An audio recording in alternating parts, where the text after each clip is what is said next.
Pwede nating overtaken to para makita natin yung overtaking power nitong motor na to. Ayun, libre. Malakas itong Aerox. Ito sakyatan, try natin. So parang napupugian ako dito sa mukha ng Aerox B3. Lalong lalo na tong glaze blue na kulay. Ang cool sa mata, diba? Sa design niya, mas naging matapang na. Pakinggan nyo yung makina, pakinggan nyo. Oh, diba? Oops, bago ka magpatuloy sa aking video, nais ko lang ipaalala na ang pagmamotor ang naging inspirasyon ko upang magbahagi ng aking kaalaman at karanasan tungkol sa mundo ng motorsiklo. Mahilig din ako sa travel adventures, kaya kung gusto mong mag-enjoy at may matutunan sa bawat panonood, huwag kalimutang mag-like, share, comment at mag-subscribe. Pindutin ang notification bell para lagi kang updated sa aking mga videos. Hi guys, welcome back again sa ating video. At ito yung finiture natin nung nakaraang video. Itong Aerox 155. Gagamitin ulit natin. Check natin kung malakas nga ba talaga yung brakes. Tapos kung gaano nga ba katalbog yung shock nya. Ito pala yung mga meron dito. So hindi ko nabanggit yung kanyang disc brake nung nakaraan. Ito. So disc brake front and rear na siya. Kasi yung version 2 ay naka drum brake. Tapos itong nya, pinakalikod niya para siyang likod ng Sniper 155, may patulis.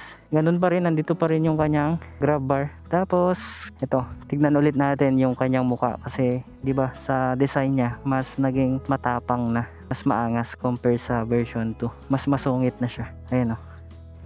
'Di ba?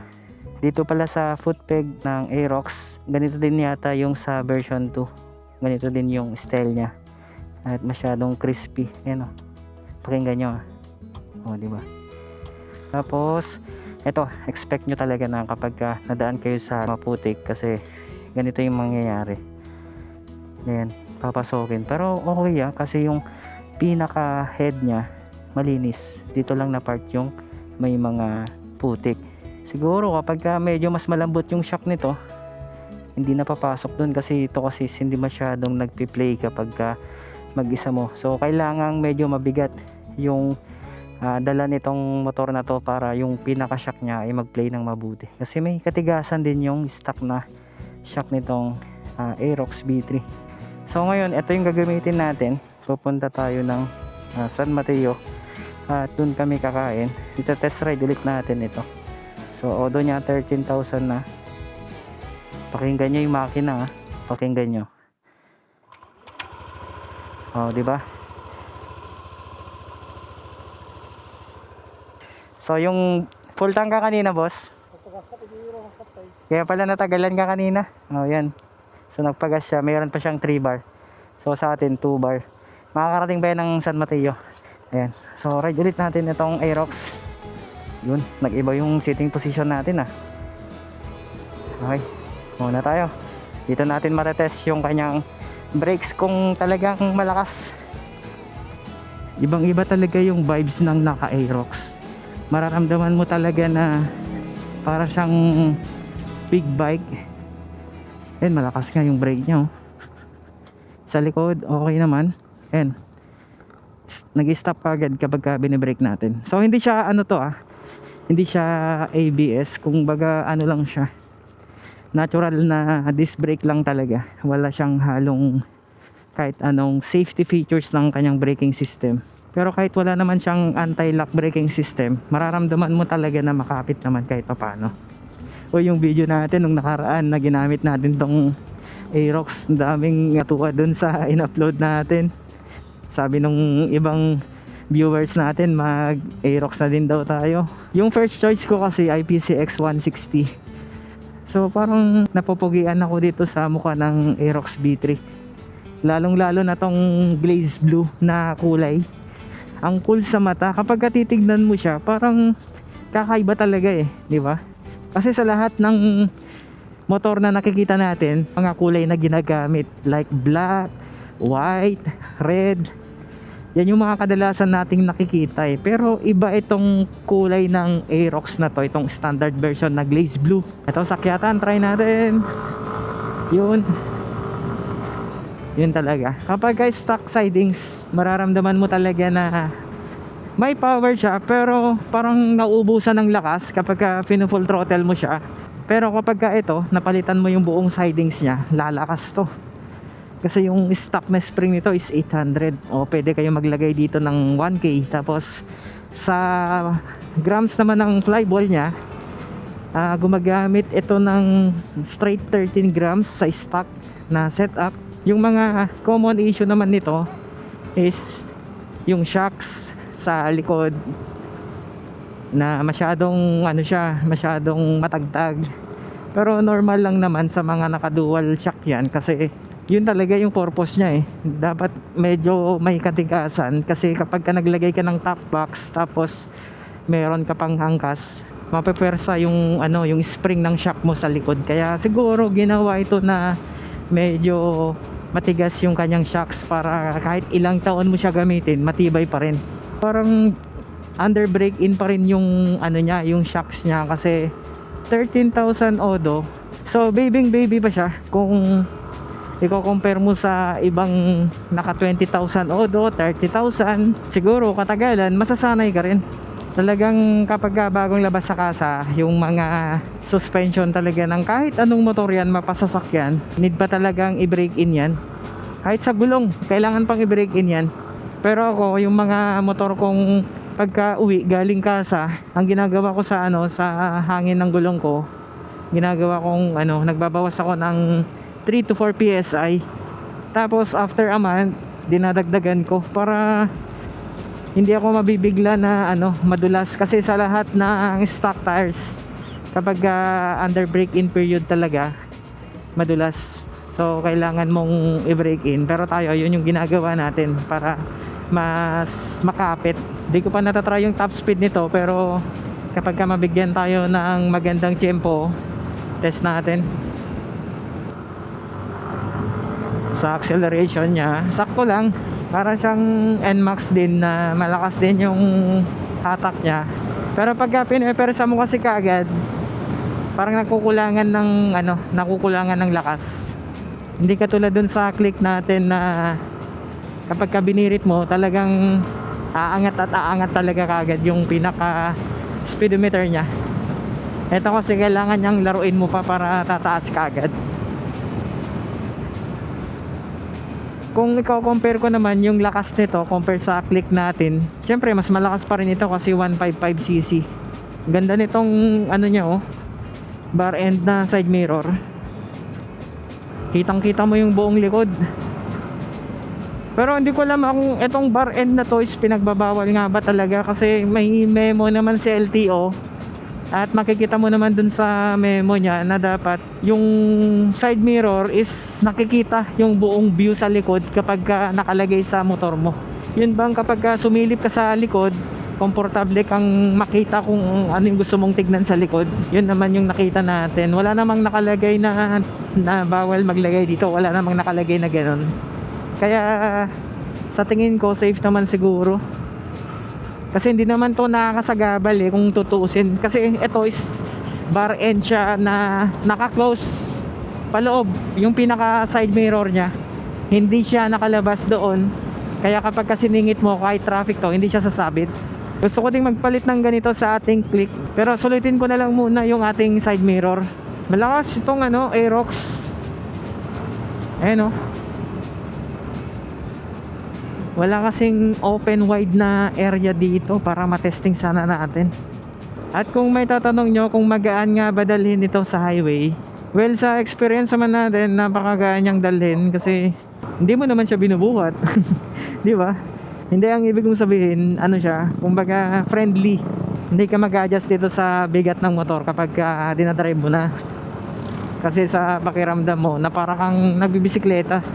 Kapag galing ka na sa sa mga lower cc tapos nagmotor ka, hindi mo mararamdaman yung bigat ng motor na to. Except lang dito sa sa talbog niya kasi talagang matalbog talaga tong likod niya Kung naririnig niyo naman siguro sa boses natin. Ayan paputol-putol yung boses natin kasi matagtag. Kahit anong adjust mo sa upuan, matalbog talaga. Pero okay lang yan kasi para kang minamasahe kapag nadadaan ka dito sa mga lubak-lubak na to. Tong daan na may bitak-bitak. Kaya okay lang siyang gamitin for city riding. Sa long distance siguro, di pa ako magbibigay ng feedback kasi syempre di ko pa naman to natatry sa malayo ang biyahe. Short distance lang. Wala pa palang mini driving light itong dinadrive nating Aerox. Pero maganda yung kanyang lights kasi naka projector lights na siya. Ito yung gusto niya kasi laruin mo talaga yung throttle nito para kahit pa paano umuusad. Ayaw nitong full throttle mo kaagad. Gusto niyang laruin mo siya para tataas yung pinaka RPM niya. Sa posisyon naman natin sa ating paa, goods na goods naman to kasi saktong sakto lang. Ayan meron pang halos 3 inches bago babangga dito sa niya, sa packet niya. Ayan nasa 2 to 3 inches yung niya, layo niya. Pero pagka nag-slide tayo, since yung upuan niya ay pababa, may time din na bumabangga siya, pero mabilis mo lang naman siyang iiwas kung babangga kasi pwede mong i-adjust yung paa mo dito sa niya, sa pinaka footboard niya. Maganda pa sana kung etong version 3 naglagay sila ng yung parang sa NMAX na kung gusto mong i-relax yung mga paa mo, pwede mong gawin yun, pero wala kasi dito kaya parang siyang big bike na kapag ka dinadala mo mararamdaman mo talaga yung feeling big bike dito sa motor na to. Ayan, kapag medyo mabilis tayo na nalulubak, maganda yung bouncing niya kasi yung upuan niya napakalambot. Ayun feeling ko dito kapag ka maglagay ng top box to mas gaganda yung play ng shock nito.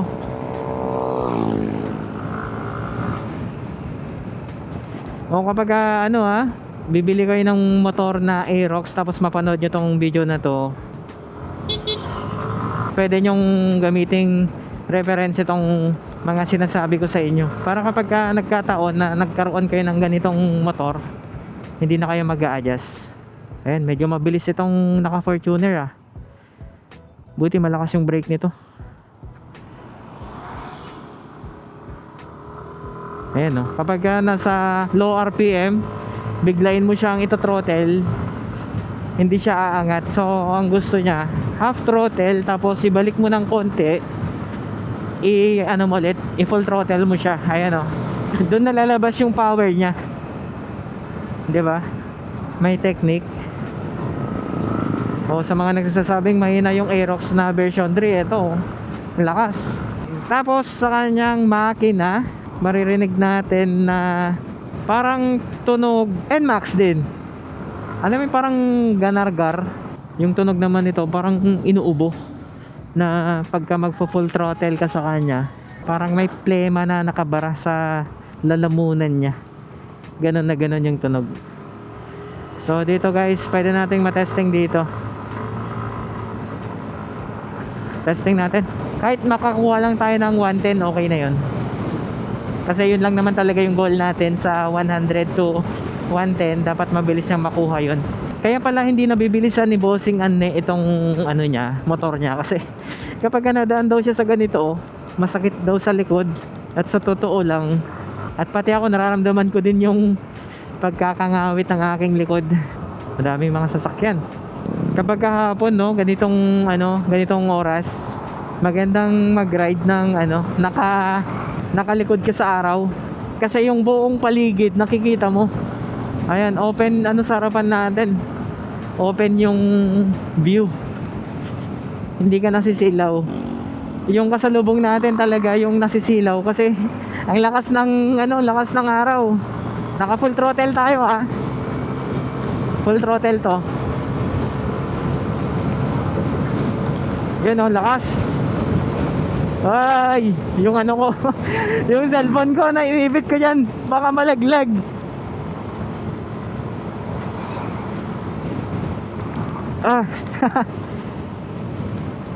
Nagbabounce, di kayo malaglag. Matibay naman siguro yung pagkakamount. Ayan, bibigyan ko na kayo ng feedback kapag na-reach na ang 80 to 90 pataas. Kapag magwa 100 na siya, doon na parang tumuturbo yung niya, yung bilis niya. Pero kapag ka naka low RPM ka, ayan, katulad nito, nilalaro ko yung throttle niya, parang nakukulangan talaga. Pero pagka tumakbo na siya ng around 80 to 90, bumibilis. Ayan, mag-overtake tayo dito. Ayan, naka full throttle ako.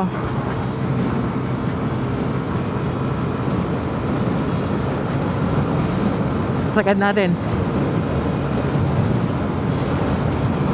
100, 101, wow, 102.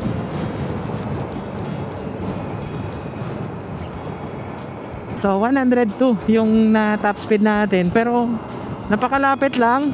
Hindi mo kailangan ng stretch na daan para makuha yung 102. Kagad-agad na tataas kagad yung ano niya, RPM niya. So kapag nasa 55 or to, ayan o, okay, pagka binirit mo siya, lalagpas ng 6,000 RPM, ayun, lalabas yung BBA. Pero kapag ganito, naka eco mode, ayan, sakto lang naman, hindi ka na mabibitin ito kasi 155cc. Okay na din siyang dalhin sa malayong biyahe kasi napaka-stable niya, walang nginig yung manubela niya. Ayan, nakakalayo na rin tayo, nasa San Mateo na tayo at doon na kami kakain kasi yung oras ay 5:16 na ng hapon. Siguro makakarating kami sa Tugigaraw ng 6:30 or 7 PM na. Parang masayang ni Bossing yung ano natin na Honda Click natin, nandiyan na siya sa likod natin, no. Pero kapag itong Aerox yung gamit niya, ano, parang mabagal siya. Kasi siguro itong ano niya, shock niya sa likod, matalbog. Baka pwede nating overtaken to para makita natin yung overtaking power nitong motor na to. Ayun, libre.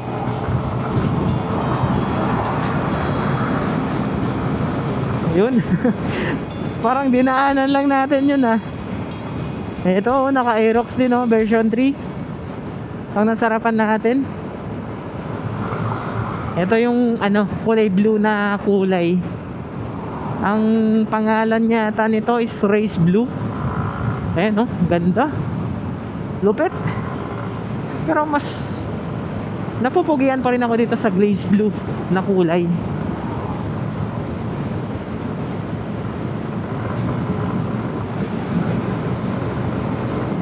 Sarap.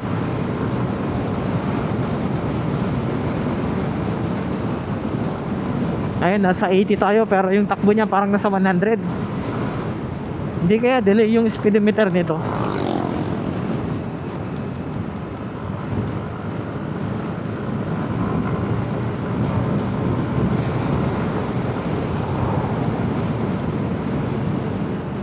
Siguro sa susunod pa na sakay natin dito sa Aerox, doon na natin malalaman yung gas consumption niya, kung nag-average siya ng ilan.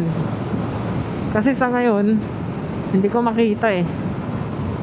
Check nga natin kung ano yung average fuel per liter niya. Ay, nasa 38.4. Pero naglalaro kasi to eh. Ayun, nasa 40.8 km per liter. Ganun siya katipid sa stock CVT. Pero nung ginamit natin to, nung pumunta tayo ng Bagao, nasa 41 km per liter. Sabagay, hindi naman tayo masyadong nagwaswas noon.